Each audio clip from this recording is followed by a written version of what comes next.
नमस्कार प्रिय भाई और भौणी माने भल मनुष्य शीघ्र मृत्यु कहीं जाए।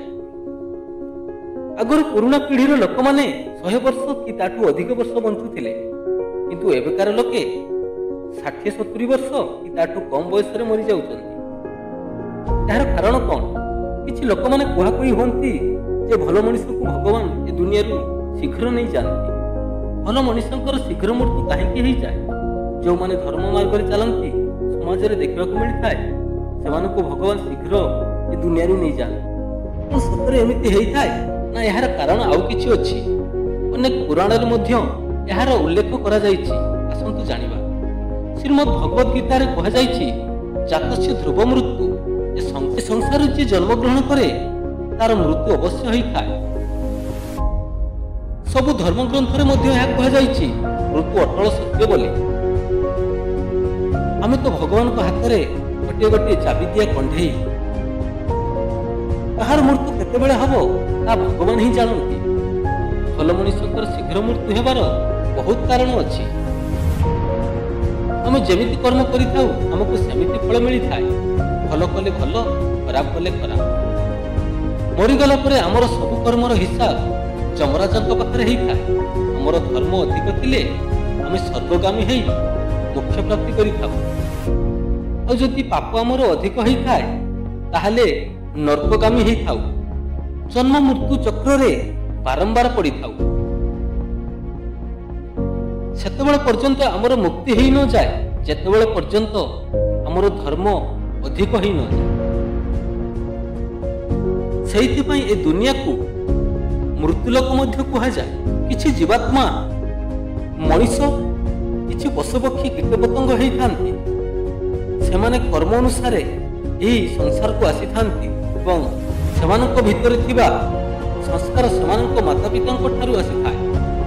सेही अनुसार जे भल कर्म करिला ताको पुण्यात्मा कहा जाए और जे खराब कर्म करिला ताको पापात्मा कहा जाए। और सेही पुण्यात्मा मनुष्यर समय सीमा को मध्य बदलै देई थाए। जेमिति जेल रे सजा काटुथिबा कैदीटीए भल व्यवहार देखी जेलर साहब तार सजा कम कर दियंती। ठीक सेमिति भगवान आमर भल कर्म देखी आमको शीघ्र तांको पाखक नहीं जाए।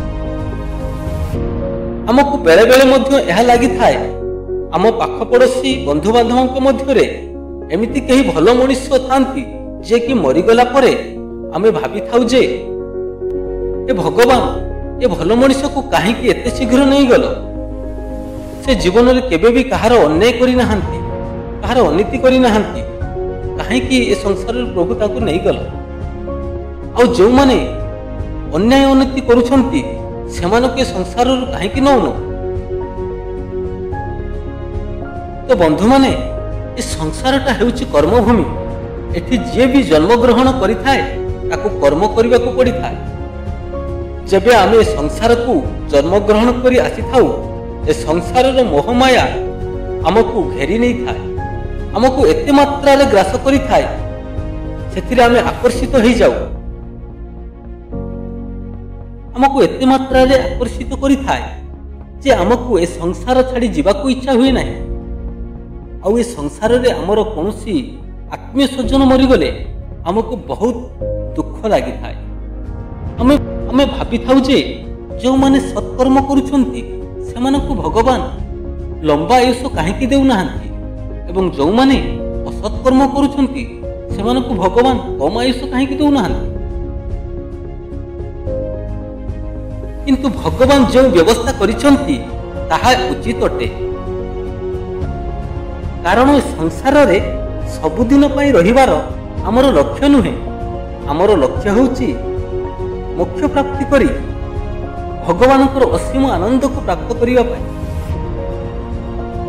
कहा जाए जे प्रत्येक जीवात्मा 84 लाख जनी जन्म नला परे ताको मुक्ति मिली था। जो माने कि बहुत भल कर्म करि थान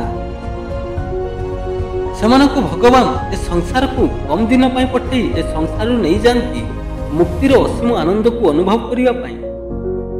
तेणु जेते दूर संभव धर्मर नौका चढ़ी धर्म मार्ग रे चली सत्कर्म करी ए संसार मुक्ति पाइबार व्यवस्था करंतु। आशा करुच्ची बंधु माने आपण माने ସବୁ ପ୍ରଶ୍ନର ଉତ୍ତର ପାଇସାରିଥିବେ। ଯଦି ଭିଡ଼ିଓଟି ଭଲ ଲାଗିଥାଏ ଭିଡ଼ିଓକୁ ଲାଇକ୍ ଗୋଟେ କରିଦେବେ, କମେଣ୍ଟ କରିବେ, ଆଉ ଚ୍ୟାନେଲରେ ନୂଆ ଥିଲେ ଚ୍ୟାନେଲକୁ ସବସ୍କ୍ରାଇବ୍ କରିବାକୁ ଭୁଲିବେନି।